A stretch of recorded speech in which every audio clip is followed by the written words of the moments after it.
Teman-teman yang saya cintai karena Allah, nasta'inu billah, kita memohon pertolongan kepada Allah Subhanahu wa taala. Hari ini kita akan belajar bareng tentang bagaimana mengolah sebuah ilmu, ya, mengolah di dalam kehidupan kita, mengetahui sebuah ilmu, yaitu ilmu tazkiyatun nufus, ya. Dan ilmu ini cukup penting bagi kita untuk belajar, karena terkadang subhanallah banyak di antara kita yang tidak mau tahu urusan masalah tazkiyatun nufus dan akhirnya tidak pernah mendapatkan ketenangan di dalam dadanya, di dalam hatinya. Banyak para ulama yang sengaja membuat kitab tersendiri atau makalah-makalah tersendiri berhubungan dengan tazkiyatun nufus, karena memang mereka paham untuk mencintai Allah, untuk lebih mengenal Allah.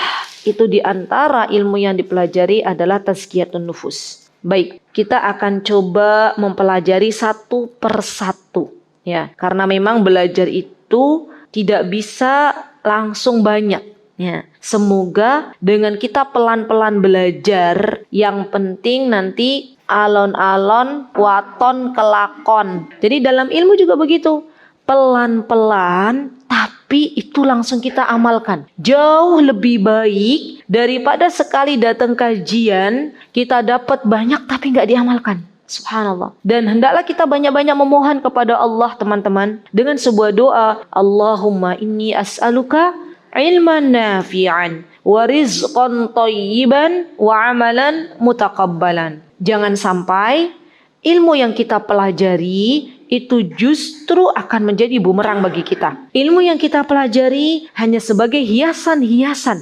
subhanallah, tanpa ada rasa ingin mengamalkannya.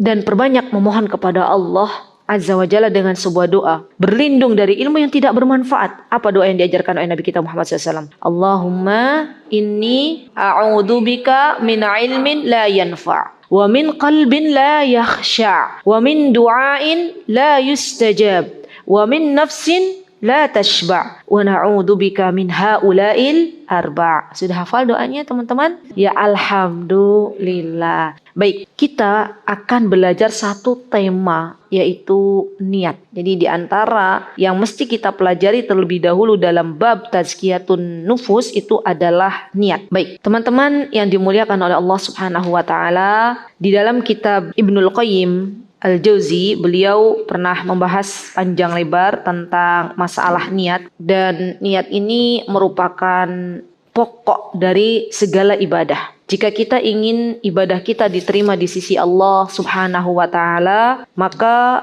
perbaiki niat kita. Karena Allah Subhanahu wa taala zat yang maha mengetahui apa yang terselip di dalam hati kita. Niat itu hubungannya dengan hati, bukan dengan apa yang dilafadzkan oleh lisan. Ada perkara-perkara ibadah yang mana Rasulullah SAW memberitahukan kepada kita bahwa niat boleh dilafadzkan hanya dalam dua perkara. Perkara seseorang akan melaksanakan ibadah umrah dan perkara seseorang akan melaksanakan ibadah haji. Hanya dua itu. Selain itu semuanya diniatkan dalam hati. Ini kaidah ya. Jadi kita jangan justru membolak-balikan kaidah. Dan subhanallah, orang yang berilmu dan tidak berilmu itu berbeda. Dan niat, teman-teman, akan berpengaruh kepada pahala seseorang di sisi Allah Subhanahu wa taala. Niat juga yang membedakan antara ibadah dengan aktivitas rutinitas yang biasa.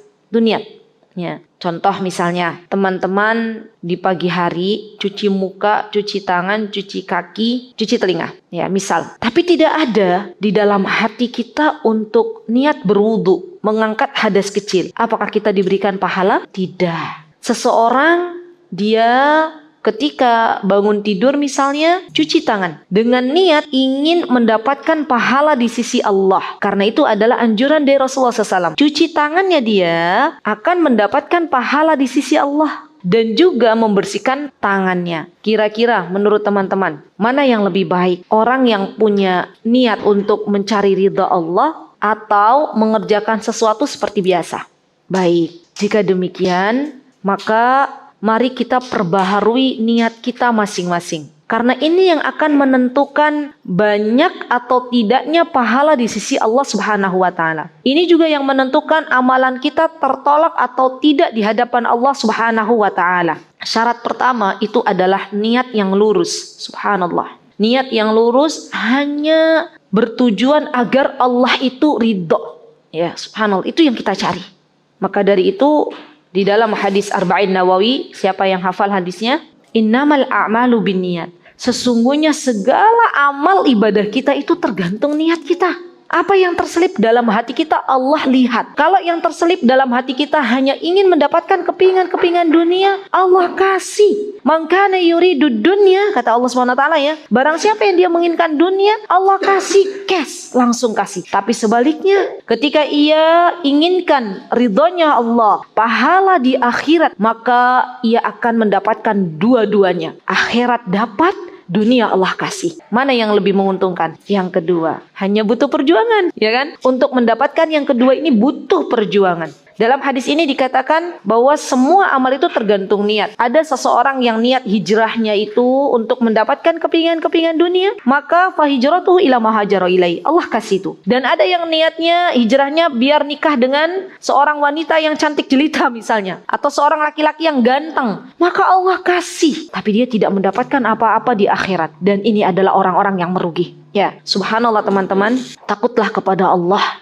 Kalau niat kita itu ternyata tidak lurus. Kalau niat kita itu ada tersimpan hanya ingin mendapatkan pujian manusia. Subhanallah. Karena Allah itu tahu, zat yang maha tahu secara detail, al-khabir. Kalau al-alim itu tahu secara garis besar, ya kan, al-alim. Tapi al-khabir secara detail. Allah paham, tahu apa yang ada dalam hati kita. Saya senantiasa mengingatkan diri saya, dan tidaklah saya mengucapkan ini kecuali saya sayang kepada teman-teman. Takutlah kepada Allah Azza wa Jal dengan sebuah hadis yang telah disebutkan oleh Nabi kita Muhammad SAW dan mengingatkan kepada kita semuanya bahwa ada 3 orang, subhanallah, yang mana mereka di dunia itu mengamalkan sebuah amal saleh, dan orang-orang yang melihatnya adalah sebuah amalan yang besar.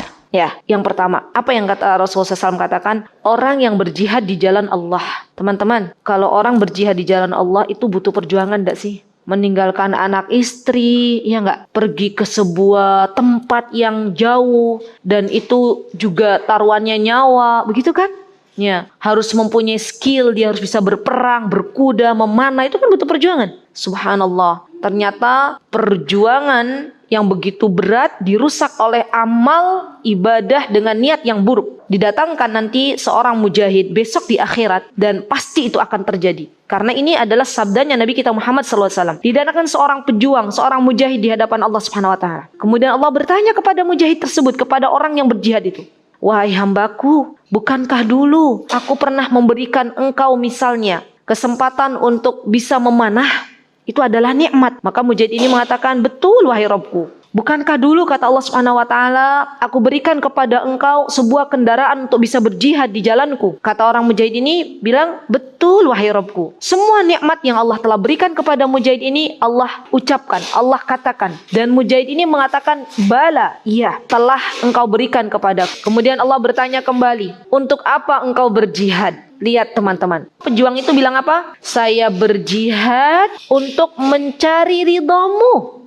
Ya. Dan Allah, zat yang maha mengetahui segala isi hati hambanya, Allah mengatakan, "Kadzabta, engkau telah berbohong." Ya Allah, saya tuh merinding kalau setiap kali mengingatkan ini, membayangkan nanti itu di akhirat mesti ada orang-orang seperti itu. "Kadzabta, engkau telah berbohong," kata Allah Subhanahu wa taala. "Aku tuh tahu apa yang ada dalam hatimu. Dalam hati kecilmu," kata Allah Subhanahu wa taala, "engkau ingin dikenal sebagai seorang pahlawan, sebagai seorang pejuang, dan itu sudah kau dapatkan di dunia. Sepeninggalmu orang-orang mengatakan engkau hebat, engkau seorang pejuang, engkau seorang pahlawan." Dan kata Allah Subhanahu wa taala, "Saat ini saatnya engkau mendapatkan apa yang telah engkau niatkan di dunia, dan saatnya diseret ya ke dalam neraka." Dan ketahuilah teman-teman, kejadian ini Rasulullah mengatakan adalah kejadian di awal-awal sebelum orang-orang masuk ke dalam neraka. Iya, betul. Ini kan seorang mujahid. Saya kira orang-orang mesti ya, ketika kita tuh melihat ada seorang pahlawan, ada seorang pejuang, itu kan Masya Allah gitu ya, namanya harum. Tapi Tapi itu berat ternyata. Kalau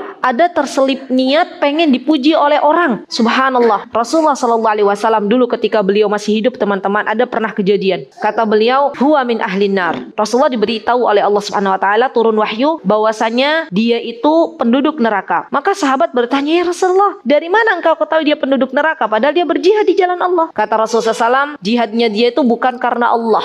Coba lihat, subhanallah. Maka dari itu ada kan orang-orang yang dia meninggal dalam keadaan wal'iyadzubillah, ya, dalam keadaan bukan mendapatkan ridha Allah tapi justru mendapatkan kemurkaan Allah. Itu ternyata di antara faktor adalah sebuah niat yang rusak, ya. Baik, maka dari itu teman-teman, yang namanya menuntut ilmu juga sebuah perjuangan, ya kan? Yang namanya menuntut ilmu itu perjuangan, sama, ya. Hanya bedanya kalau berjihad di jalan Allah, di jalan peperangan, itu berjihad secara hakiki. Menuntut ilmu juga para ulama mengatakan bahwa ini adalah sebuah perjuangan. Perlu yang namanya meluruskan niat, ya. Karena yang kedua yang akan nanti Allah datangkan adalah orang berilmu.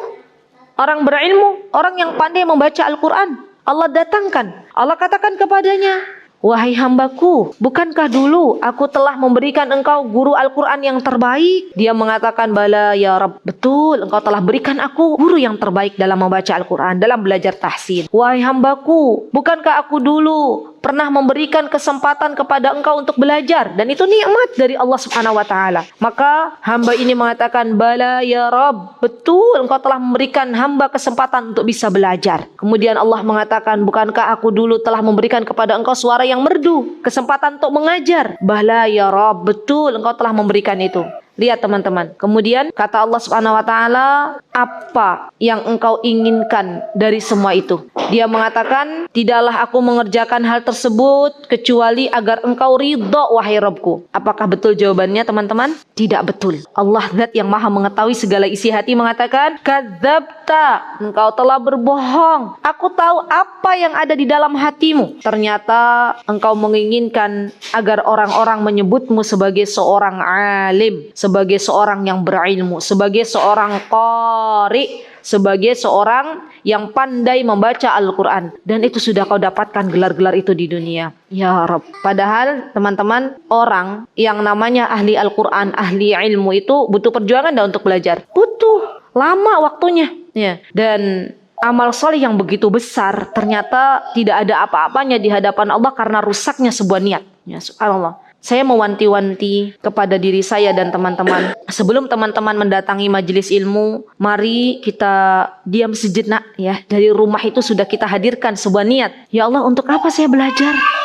Ya Allah, untuk apa saya mengajar? Kalau ada terselip, ya, yang namanya juga setan ada di mana-mana, ya, terselip rasa ujub, naudzubillah, ya. Ada terselip rasa ingin dilihat oleh orang. Luruskan niat, luruskan niat. Ya Allah, saya nggak mau seperti itu. Ya Allah, saya tuh pengen, ini adalah perintah dari engkau. Thalabul ilmi faridatun ala kulli muslim. Saya pengen nuntut ilmu itu sebagai kewajiban atas diri saya sebagai hamba engkau. Dan saya pengen engkau ridho. Ya, karena ini sebuah kewajiban, maka saya harus lakukan. Dan kewajiban itu apabila dilaksanakan mendapatkan pahala di sisi Allah Subhanahu wa taala. Maka wahai Rabbku, bersihkanlah dari niat-niat yang buruk, ya. Itu terus. Jangan sampai teman-teman, saking buru-burunya kita nih pengen nuntut ilmu, misalnya waktunya sudah mendesak, atau misalnya Ustazah Ummu Hanin misalnya mau ngajar, misal kita sama-sama mengingatkan, misalnya kita saking buru-burunya akhirnya kita cepat-cepat aja untuk keluar rumah tanpa menghadirkan niat. Padahal kita tahu niat itu berbanding lurus dengan pahala. Jadi diam sejenak, kemudian kita luruskan niat. Ya, kalau ada niat-niat yang rusak, kita luruskan kembali. Namanya dalam bahasa Arabnya tajdidun niyah. Ya, tajdidun niyah itu memperbaharui niat. Teman-teman pernah nggak, saya tanya jujur, teman-teman dari rumah sudah memperbaharui niat masing-masing. Tiba-tiba pas sudah sampai di majelis ilmu ada niat yang berbelok. Contohnya misalnya apa?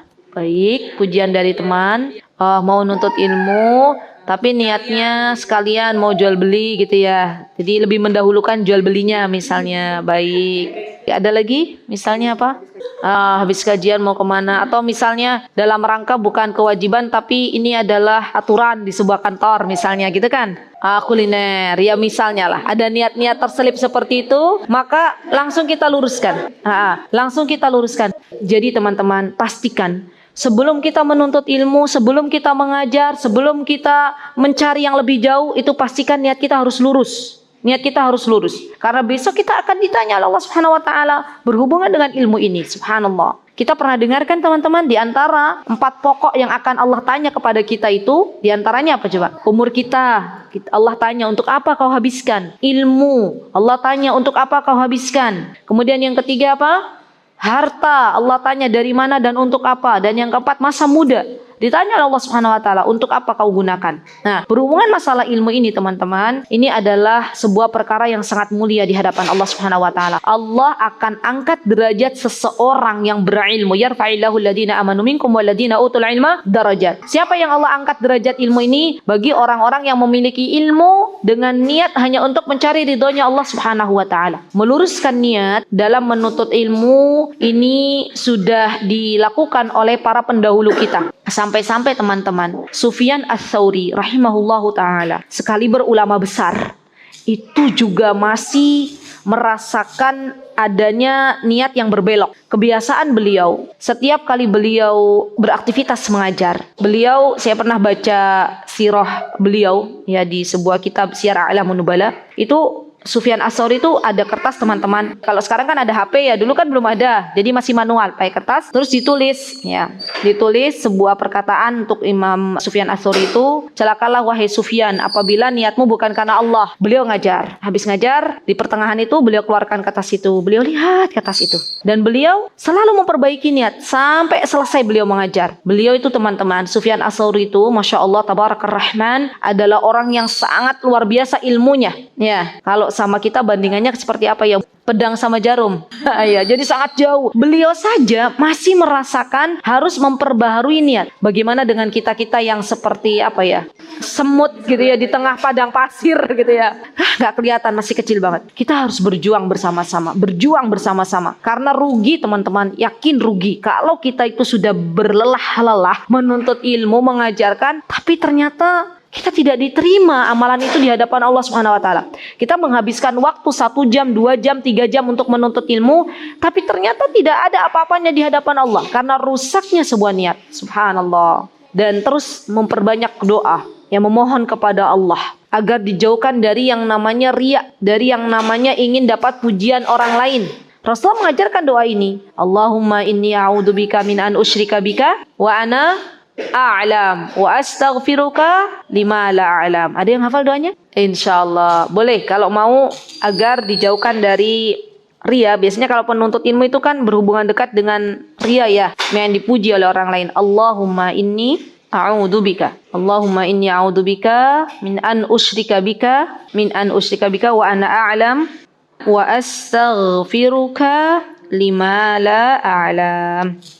Baik, aku berlindung kepadamu wahai Rabbku dari menyekutukanmu. Allahumma inni a'udzubika min an usyrika bika wa ana alam, dan saya mengetahui itu artinya tahu kita itu riya itu dosa gitu ya. Tapi ternyata kita menyekutukan Allah Subhanahu wa taala dengan riya. Wa astaghfiruka, dan hamba memohon ampunan kepadamu lima la alam, dari sesuatu yang tidak hamba ketahui.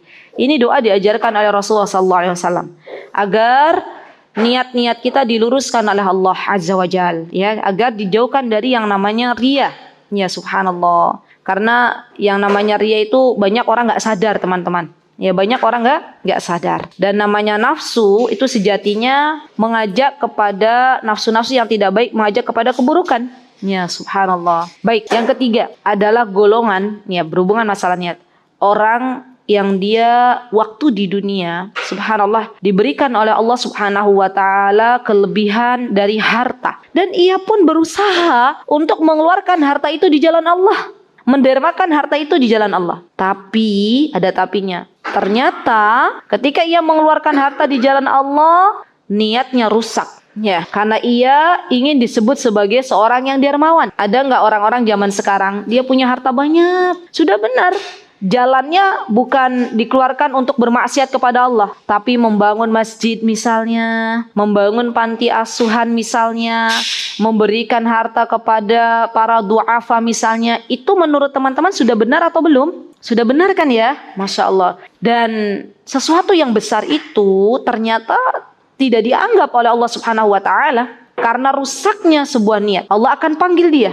nanti di akhirat, dan Allah akan berkata kepadanya, bukankah dulu aku telah berikan harta kepadamu? Dia mengatakan, bala ya Rabb, betul. Bukankah aku telah melebihkan apa yang aku berikan kepadamu daripada orang lain? Ya, betul wahai Rabbku. Terus, kemudian apa yang kau gunakan dengan harta tersebut? Ia mengatakan, aku gunakan harta yang engkau berikan untuk berjuang di jalanmu. Ya, aku berikan untuk berdakwah, untuk sesuatu yang engkau ridhai. Kemudian, untuk apa kau keluarkan itu harta? Agar engkau ridho wahai Rabbku. Apa kata Allah Subhanahu wa taala? Apakah Allah mengiyakan? Kata Allah Subhanahu wa taala, kadzabta. Engkau telah berbohong. Subhanallah. Ini ngeri enggak sih teman-teman? Pas dihadapkan seseorang di hadapan Allah, dia mengaku dirinya bahwa tidaklah melakukan sebuah amal solih itu untuk mencari ridhonya. Ternyata Allah tuh tahu apa yang terselip dalam hati kita masing-masing. Kata Allah Subhanahu wa taala, kadzabta, engkau telah berbohong. Dulu ketika engkau di dunia itu mengeluarkan harta di jalanku, terselip dalam hatimu, engkau ingin disanjung oleh manusia, dikata-katakan oleh manusia bahwa engkau adalah seorang yang dermawan. Subhanallah.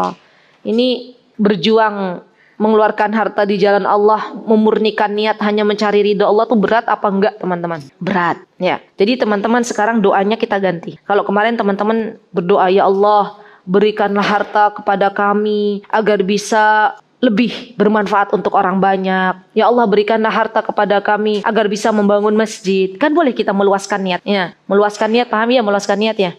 Kemarin saya diminta oleh Unika mengisi motivasi ibu rumah tangga yang online itu. Itu kan berbicara masalah niat juga. Saya katakan yang namanya niat itu bukan hanya kalau orang wanita para pembisnis ya, business woman ya namanya ya. Itu yang namanya niat itu bukan hanya diluruskan, tapi diluaskan. Bisa dipahami teman-teman, diluaskan? Kita meluaskan niat. Ya Allah, saya bisnis ini untuk misalnya niat untuk kelak membangun masjid. Boleh nggak begitu? Boleh, boleh. Ya Allah, saya mau bisnis ya. Tetap koridornya harus kita ketahui ya. Wanita boleh berbisnis tapi dengan syarat dan ketentuan berlaku. Kemudian ada niat di dalam hati, ya Allah saya tuh mau bisnis sama suami saya misalnya, agar besok keluarga besarku bisa saya umrohkan semuanya. Wah, Masya Allah, ini boleh nggak? Boleh ya, namanya meluaskan niat. Subhanallah, dan itu perkara yang mulia di hadapan Allah Subhanahu wa ta'ala. Nah, kalau kita sudah berdoa seperti itu teman-teman, tambahkan niatnya. Ya Allah, berikanlah rasa keikhlasan hanya untuk mencari ridhamu. Kalau sudah engkau berikan harta yang banyak kepada kami, kepada saya dan suami, kemudian engkau kabulkan doa kami untuk mengumrahkan keluarga besar, untuk membangun masjid, maka tolonglah hamba wahai Rabbku untuk meluruskan niat itu hanya untukmu. Jadi catat teman-teman, meluruskan niat, meluaskan niat, memohon kepada Allah agar apa yang kita niatkan itu hanya benar-benar mencari ridhonya. Dan ini butuh perjuangan. Allahu Akbar. Nah teman-teman, dari mana kita mendapatkan keikhlasan yang ada dalam hati kita? Kira-kira dari mana? Siapa yang menolong itu semuanya? Allah. Maka minta kepada Allah, Allahumma ja'alni min ibadikal mukhlasin. Wahai Rabbku, golongkanlah saya, golongkanlah hamba ke dalam hamba-hambamu yang mukhlas. Yang apa itu mukhlis? Yang ikhlas. Benar-benar hanya memurnikan niat untukmu. Mohon kepada Allah. Allah yang kasih taufik kepada kita teman-teman untuk bisa memurnikan niat. Bukan semata-mata karena kita hebat, bukan. Tapi semata-mata itu murni taufik dari Allah Subhanahu wa ta'ala. Baik ya, sudah kita bisa pahami teman-teman 3 golongan ini, dan takutlah kepada Allah manakala ternyata teman-teman ini masuk dalam kategori ini. Maksudnya kategori diberikan kelebihan harta oleh Allah, atau kategori diberikan ilmu yang lebih oleh Allah, atau kategori misalnya suami kita diberikan kesempatan untuk berjuang. Itu kan nantinya nikmat ya. Nah, yang perlu kita lakukan adalah meluruskan niat dan memohon kepada Allah agar Allah berikan untuk bisa kita berniat hanya mencari ridha Allah Subhanahu wa taala. Baik, setelah kita mengetahui itu teman-teman, mari kita lihat kondisi kita di dalam rumah kita masing-masing. Ya, siapa di sini yang selain businesswoman pada businesswoman ya, sebagai ibu rumah tangga, sebagai statusnya sebagai seorang istri? Semua. Dari depan sampai belakang semua ya. Masya Allah. Alhamdulillah. Baik. Kita bersyukur dulu pertama. Ya, Allah yang telah memberikan kesempatan kita sebagai seorang istri, itu harus kita syukuri, betul-betul harus kita syukuri. Karena itu nikmat, teman-teman. Teman-teman tahu, saat ini laki-laki itu sudah menjadi barang langka di dunia ini. Ya, jadi laki-laki sudah menjadi barang langka di dunia ini. Bukan 1:4 lagi loh, tapi sudah 1:13. Laki-lakinya 1, perempuannya sudah 13 ini. Saat ini loh di dunia. Jadi teman-teman, ketika suami kita itu memilih kita sebagai istrinya, itu merupakan rizki dari Allah Subhanahu wa taala. Disyukuri. Apapun kondisi suami kita, katakan alhamdulillah. Karena kalau kita tidak pandai bersyukur, maka kita dengan mudahnya akan ngeles, akan mencela, cari celah di mana kita itu akhirnya tidak menjadi istri yang salihah. Ya. Jadi bersyukur dulu. Yang kedua, ya, ketika kita berstatus sebagai ibu rumah tangga di rumah, banyak-banyak meluruskan niat. Ya Allah, saya berada di rumah hanya untuk mencari ridhonya Engkau. Dengan cara apa? Misalnya dengan berbakti kepada suami kita. Subhanallah. Ini mulai lagi kita meluruskan niat. Di mata orang, sebagian orang, bukan di mata semua orang. Di mata sebagian orang, menjadi ibu rumah tangga itu profesi yang tidak selalu membanggakan ya. Iya nggak sih? Ada nggak orang-orang yang saat ini masih ibu rumah tangga gitu ya? Tapi ketahuilah wahai saudariku, sesungguhnya profesi sebagai ibu rumah tangga itu adalah profesi yang sangat luar biasa di hadapan Allah Subhanahu wa taala. Bukankah, ini saya merinding lagi nih. Bukankah Rasulullah sallallahu alaihi wasallam telah mengatakan, kita para wanita bisa masuk ke surganya Allah Subhanahu wa taala dan memilih dari pintu mana yang kita hendaki. Mau pintu A, B, C, D, terserah, kata Allah, pilih. Kalau kita sudah memenuhi 4 kriteria ini, teman-teman. Dan kriteria ini adalah kriteria yang mudah dilakukan oleh seorang ibu rumah tangga. Apa kriterianya? Salatnya dijaga.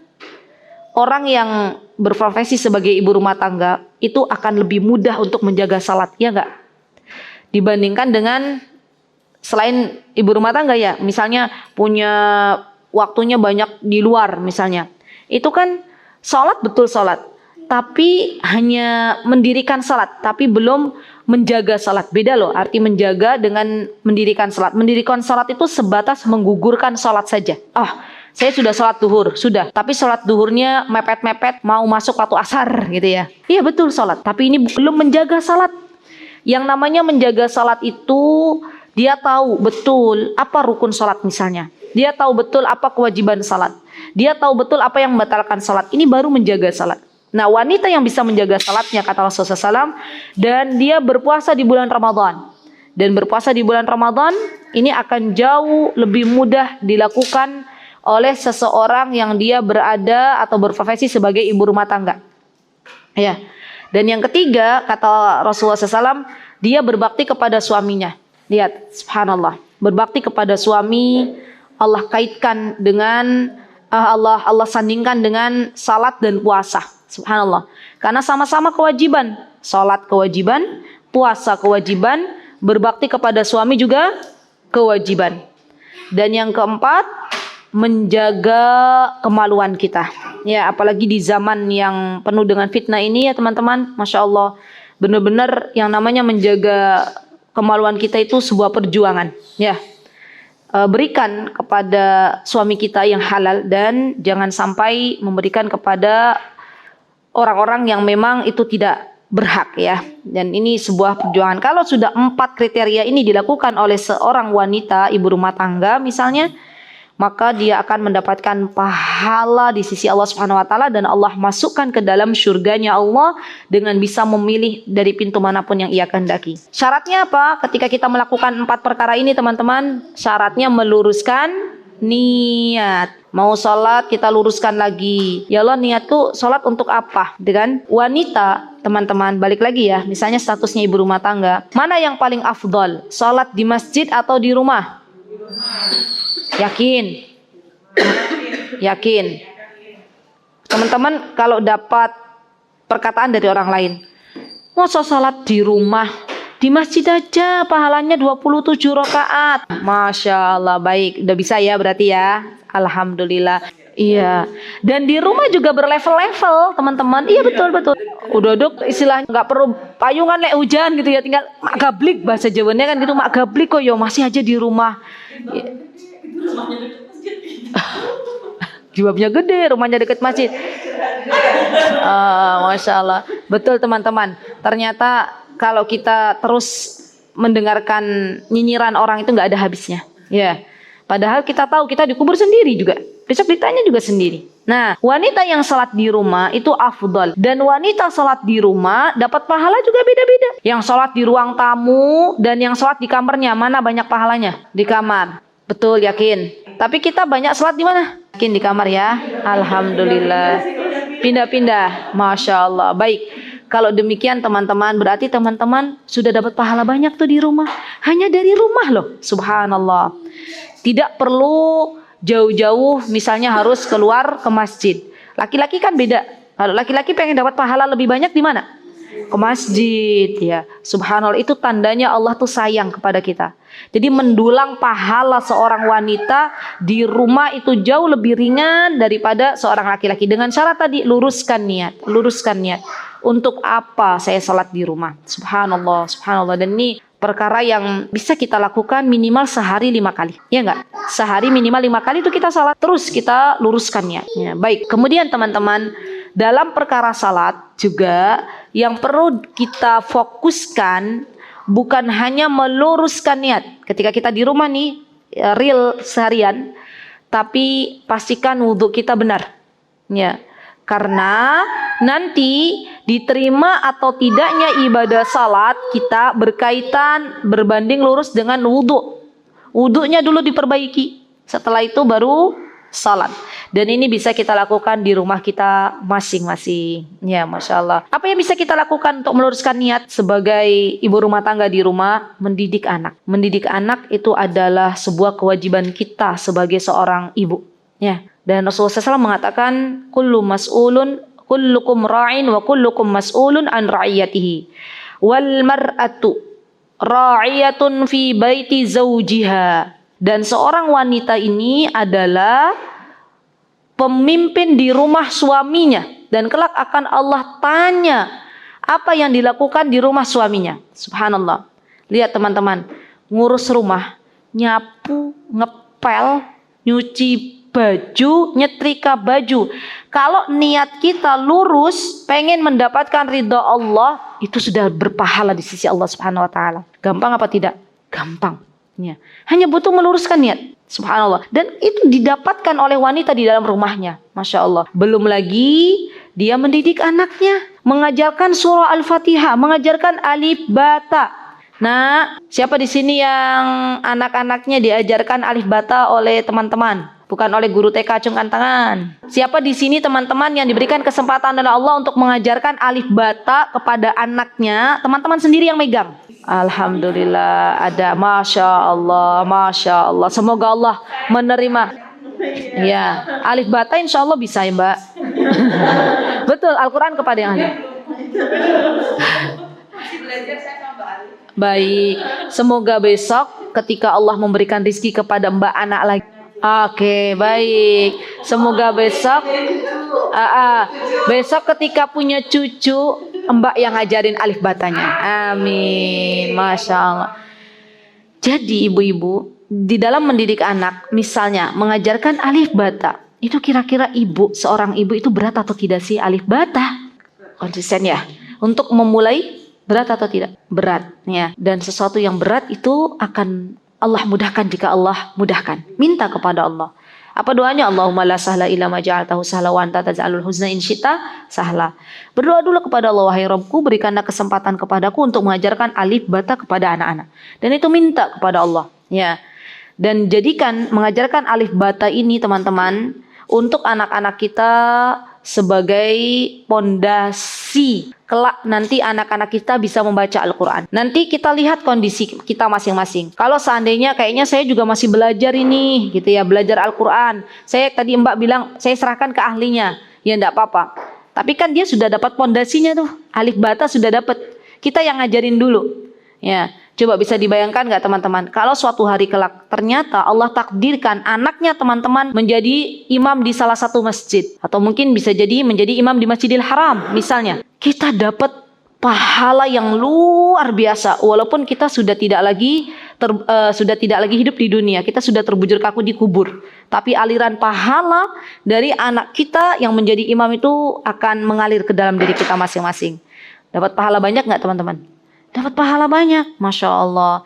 Dan butuh perjuangan. Untuk apa saya mengajarkan Al-Quran kepada anak-anak? Subhanallah teman-teman, ada kalanya ya Masya Allah, seorang ibu itu berbangga. Berbangga ketika Allah memberikan kepada anaknya kelebihan dalam hafalan Al-Quran atau dalam belajar Al-Quran.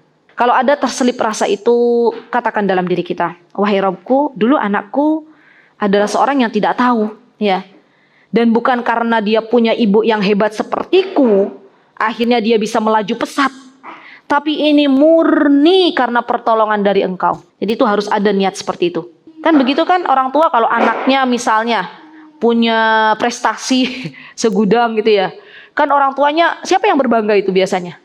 Itu anaknya sopo, siapa dulu bapaknya gitu ya. Siapa dulu ibunya, begitu kan kadang ya. Subhanallah, kalau terselip rasa itu, kembalikan lagi. Ya Allah, dulu anakku gak bisa apa-apa, Engkau yang mengajarkan. Ya, saya juga dulu gak bisa apa-apa, Engkau yang maha mengajarkan. Terus.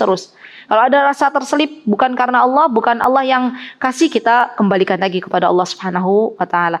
Dan yang namanya mendidik anak itu butuh perjuangan, proses. Ya, apalagi bagi teman-teman yang baru punya anak, ya itu belajarnya seumur hidup, ya, Masya Allah. Karena yang namanya mengasuh anak itu dipelajari nggak sih di sekolah-sekolah kita dulu, SD, SMP, SMA, nggak ada ya. Kuliah bahkan mungkin kita nggak belajar. Tiba-tiba nikah, langsung Allah kasih anak, bingung. Ya Allah, ini anak harus diapain gitu kan? Ya Allah, ini gimana pengasuhannya menurut Engkau? Ya, bagaimana pengasuhannya menurut Nabi kita Muhammad SAW? Ya, dari situ dia belajar, Masya Allah. Dan subhanallah, yang namanya ibu itu sejatinya madrasah pertama bagi anak-anaknya. Ya. Menjadi sebuah keputusan berat teman-teman. Ketika waktu itu anak kami yang pertama, dulu awalnya sekolah di sekolah Yogyakarta. Kemudian dia mengucapkan kepada saya, Umi, Aisyah udah nggak mau sekolah lagi karena lihat teman-temannya kayak gitu, lingkungannya kayak gitu, mau belajar di rumah sama Umi gitu ya. Itu awalnya makjelep itu, ya belajar di rumah gitu ya. Ya Allah, kudu kepiye, terus harus gimana? Tapi saya sadar, oh iya, mungkin ini kesempatan bagi saya, ya berjumpa dengan anak Ananda. Ya sudah dijalani, ya. Sambil saya itu berdoa teman-teman. Ya Allah, berikan guru terbaik untuk anakku. Kalau anakku memang butuh lebih dan saya nggak punya, ya terus berdoa. Alhamdulillah Allah berikan ya kesempatan untuk berjumpa dengan guru-guru, Masya Allah dari luar, dan itu semua pertolongan dari Allah. Yang namanya mendidik anak teman-teman, betul. Jangan sampai hanya mengandalkan apa yang kita miliki, tapi lebih dari itu kita mohon yang terbaik di sisi mata Allah Subhanahu wa Ta'ala. Dan selama kita mendidik anak-anak murni niatnya hanya untuk mencari ridha Allah, maka Allah akan kasih pahala, gak tanggung-tanggung. Siapa di antara teman-teman yang punya anak 2 perempuan? Acungkan tangan. Oh, saya punya anak 2. 3 perempuan, 2. Ada lagi? Oke, yang punya anak 2, 3 perempuan, dalam salah satu hadis Nabi kita Muhammad SAW, kalau kita mendidik dengan penuh kesabaran, maka anak-anak kita akan menjadi tameng, menjadi penghalang bagi orang tuanya untuk memasuki nerakanya Allah Subhanahu wa Ta'ala. Dan jangan bersedih yang punya anak 1 perempuan, ya. Coba, ada berapa yang punya anak 1 perempuan? Masya Allah. Kalau benar-benar kita mendidik anak kita, menemani buah hati kita. Masalah. Baik, sebentar saya belum, ya nanti saya tanya sebentar ya Mbak ya. Ya oke. Yang punya anak 1 perempuan dulu bentar ya. Yang punya anak 1 perempuan. Kalau kita menemani dia, Masya Allah, dari kecil sampai kita benar-benar memberikan pendidikan yang terbaik, Masya Allah, maka Allah juga beri kesempatan anak ini kelak ya. Kalau apalagi kalau sudah hafal Al-Quran, sudah banyak ilmu, Masya Allah, Allah kasih kesempatan dia untuk memberikan syafaat ya kepada orang tuanya, menggandeng kedua orang tuanya ke surga. Subhanallah. Berarti kan tidak masuk ke dalam neraka, artinya masuk ke dalam surga. Dan bagi yang punya anak laki-laki, acungkan tangan. Masya Allah. Nih ibu-ibu ya, Bushra, saya akan berikan kabar gembira. Allah, dat yang mengetahui mendidik anak laki-laki itu lebih membutuhkan power daripada mendidik anak perempuan. Sepakat enggak? Karena saya punya anak laki-laki dan perempuan. Anak perempuan ketika mendidik, subhanallah, nak duduk ya nak, pakai tangan kanan makannya, cepet. Anak laki-laki, nak, saya ke anak saya, duduk Mas Hamzah, duduk, maamnya duduk sebentar, lari lagi, duduk sebentar, ya begitu terus. Ya Allah nak, kita kan kadang lebih ngelus dada. Mana sih kita punya anak perempuan atau anak laki-laki? Lebih banyak mengelus dada ketika punya anak laki-laki ya? Iya nggak? Sepakat nggak? Tuh sampai udah begini, gitu ya. Masya Allah. Allah Dat yang maha mengetahui butuhnya kita banyak perjuangan mendidik anak laki-laki, maka Allah tidak tidur. Allah akan kasih pahala yang lebih, dan Allah akan memasukkan semua yang punya anak laki-laki jika dididik dengan benar, subhanallah, mampu menjadi imam di keluarganya, mampu menjadi pemimpin yang baik, maka Allah pun akan kasih kepada kedua orang tuanya pahala, dan Allah akan masukkan ke dalam surganya. Masya Allah. Jadi sejatinya teman-teman, kita itu sekarang itu kalau bahasa petani itu lagi nanam, ya enggak? Didik anak itu butuh kesabaran yang ekstra, subhanallah, dan itu harus benar-benar meluruskan niat teman-teman. Jangan sampai begini, kadang terselip ya, orang tua itu begini niat, ya Allah saiki anakku sekolah, saiki anakku dididik, sesuk misalnya, besok biar anakku jadi orang, ya kan gitu kan, kadang ada orang tua, jadi orang, tau nggak jadi orang? Jadi orang yang sukses, ya berarti kalau bilang jadi orang, biyen jadi apa gitu ya. Jadi orang yang sukses, nanti kalau dia sudah jadi orang yang sukses, dia akan memberikan kepada saya dan suami dengan apa, cuan-cuan, ya, dengan uang yang banyak. Ada nggak orang tua yang punya niat begitu? Ada? Mungkin ada. Benar, Allah jadikan anaknya sukses, tapi ternyata anaknya lupa kepada orang tuanya. Sakit hati nggak? Kecewa nggak? Kecewa. Ya, dia dapat dua kerugian. Yang pertama, sudah nggak dapat pahala di sisi Allah karena niat yang buruk. Yang kerugian yang kedua, dia kecewa karena berharap bukan kepada Allah, tapi kepada anaknya. Ya kan? Teman-teman, kalau kita gantungkan segala harapan kepada orang, kepada makhluk Allah, kita akan dapat kecewa. Banyak kita dapat kecewa. Tapi siapapun yang menggantungkan harapan hanya untuk mencari ridhonya Allah, mencari balasan di sisi Allah, mencari balasan di akhirat, maka tidak akan menjumpai rasa kecewa di dunia. Ya, udah itu kaidah yang berlaku. Subhanallah, orang ikhlas itu seperti orang yang berjalan di atas gurun pasir.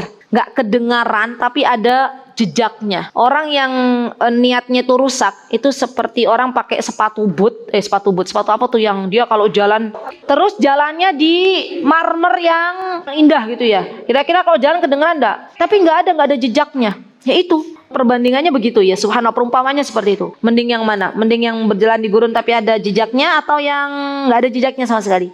Yang ada jejaknya, karena jejak itu kan bisa jadi bermanfaat. Siapa di sini teman-teman yang pernah berjalan di gurun? Mbak, saya mau tanya, berjalan di gurun itu lebih sulit mana, berjalan di gurun atau di hutan? Lebih sulit di gurun kan? Blesek ya, betul. Saya 6 tahun itu berjalan di gurun ya. Kita mana lihat, ya Allah, kayaknya mana selatan, mana barat gitu kan, kita bingung, nggak ada tanda-tanda seperti itu. Masya Allah. Kalau kita berjalan, ada jejaknya, dan orang mengikuti jejak kita, kita dapat pahala nggak? Dapat pahala. Maka yuk, mulai sekarang, sebelum saya menutup kajian ini teman-teman, mari kita semuanya harus memurnikan niat kita dan tinggalkan jejak-jejak kebaikan yang kelak akan ditiru oleh orang lain dan menjadi amal jariyah untuk kita semuanya. Ya, yuk kita mulai berpikir kira-kira amal sholih apa yang bisa kita tinggalkan sepeninggal kita nanti di dunia ini. Yuk kita mulai pikirkan amalan unggulan apa yang kita unggulkan di hadapan Allah Subhanahu wa taala ketika kelak kita berjumpa dengan Allah Subhanahu wa taala. Apa amalan yang bisa kita istiqomahkan dengan memurnikan niat kita masing-masing bahwa amalan itu benar-benar kita sudah pastikan hanya untuk mencari ridha Allah Subhanahu wa taala. Kalau di antara teman-teman mungkin masih berat ya ketika berinfak hanya untuk mencari ridha Allah, maka cari amalan-amalan yang sir. Amalan-amalan sir itu amalan-amalan yang dirahasiakan teman-teman.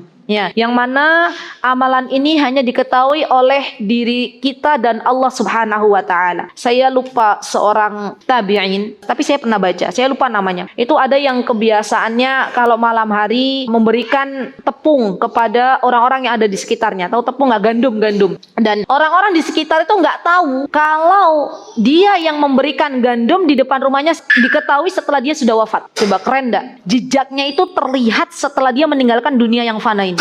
Biasanya kan orang tahu amalan kita ketika kita masih hidup ya. Ini orangnya sudah nggak ada, ya orang lain merasa loh kok hari ini nggak ada gandum lagi di depan gitu ya. Oh berarti yang senantiasa memberikan gandum selama ini di rumah itu orang yang wafat itu. Masya Allah. Lah jadilah kita itu orang yang seperti itu. Tinggalkan jejak-jejak kebaikan, murnikan niat hanya mencari ridha Allah Subhanahu wa taala, karena dengan memurnikan niat kita akan mendapatkan kebahagiaan di dunia dan di akhirat. Ayo murnikan niat itu perjuangan bagi kita semuanya, dan gak usah tengok kanan kiri gimana niatnya udah lurus belum gitu ya. Cukup introspeksi diri kita masing-masing. Kalau kemarin ada niat-niat yang rusak, mohonlah ampun kepada Allah Subhanahu wa taala agar Allah mengampuni dosa-dosa kita dan Allah tolong kita untuk memurnikan niat di hari yang akan datang, karena masih ada waktu untuk kita bisa menanam benih-benih amal salih untuk bisa kita panen kelak di akhirat. Semoga Allah Subhanahu wa taala menerima semua amal ibadah kita. Rabbana taqabbal minna innaka antas samiul alim wa tub alaina innaka antat tawwabur rahim. Rabbana ighfir lana dzunubana wa illam taghfir lana wa tarhamna lanakunanna minal khasirin. Jika ada yang benar datangnya dari Allah Subhanahu wa taala, jika ada yang salah datangnya dari saya pribadi, saya mohon maaf yang sebesar-besarnya. Aqulu qouli hada wastaghfirullah li wa lakum wa akhiru da'wana anil hamdulillahi rabbil alamin. Wassalamualaikum warahmatullahi wabarakatuh.